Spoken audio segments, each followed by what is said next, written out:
On est aujourd'hui le 16 dans le mois d'Iyar et on est entre les deux Iloulot. Rabbi Meir Baal Hanes, Pessar Sheni, c'était vendredi.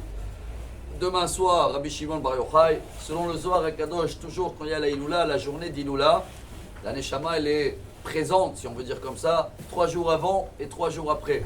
Donc nous on va profiter également de cette journée aujourd'hui pour aller pèleriner dans le nord. Rabbi Meir Baal Hanes, Rabbi Shimon Bar Yochai, Rabbi Oda Bar Ilai.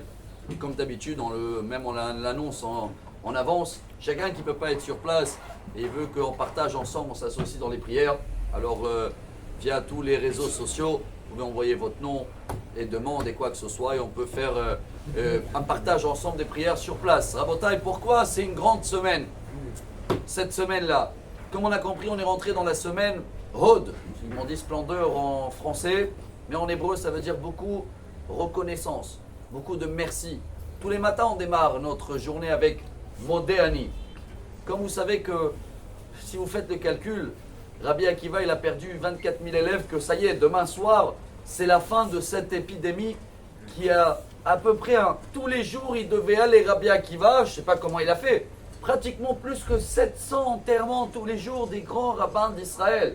Ça veut dire que demain soir, l'Akba Omer, c'est une journée de joie, c'est tout ça dans le Talmud, Yevamot, page 63 si je me rappelle bien. Quelle journée de joie on peut dire?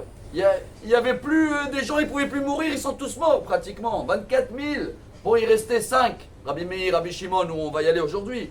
Mais une des journées, pourquoi ça devient aussi une journée de joie?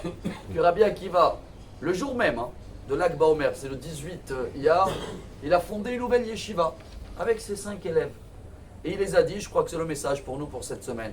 À partir de maintenant, avant d'étudier la Torah, avant d'enseigner, de connaître les sources, et oui, c'est comme ça ou pas comme ça, on doit absolument travailler sur notre respect. Et comment on fait le respect vis-à-vis de l'autre?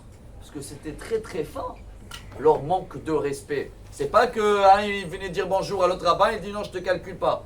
Pas du tout, la Gemara elle dit à peine, quand des fois quelqu'un il voulait répondre, alors l'autre il a dit, ah ouais, je connais déjà la source. C'est à peine, aujourd'hui ça s'appelle même pas se vexer, l'inverse. Aujourd'hui s'ils auraient été là, ça s'appelle d'être érudit.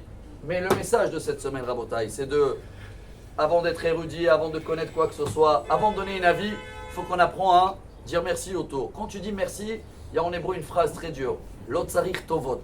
Je ne sais pas comment ça se dit en français, mais j'ai pas besoin que tu m'aides. On n'aime pas se faire aider, pourquoi?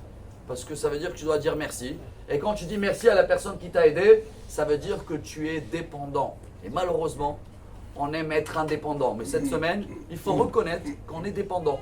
En premier par Dieu et en plus par tout notre entourage. Si on dit non-stop merci, merci, ça veut dire casser un peu notre orgueil. Et c'est ça qui va nous amener, si Dieu veut, à une semaine remplie de joie. On profite de tous ces iloulot et qu'on demande aux tzadikim d'être, on va dire, un petit peu moins sage, je sais pas, mais en tous les cas respectueux un vis-à-vis de l'autre. Shavuot Tov.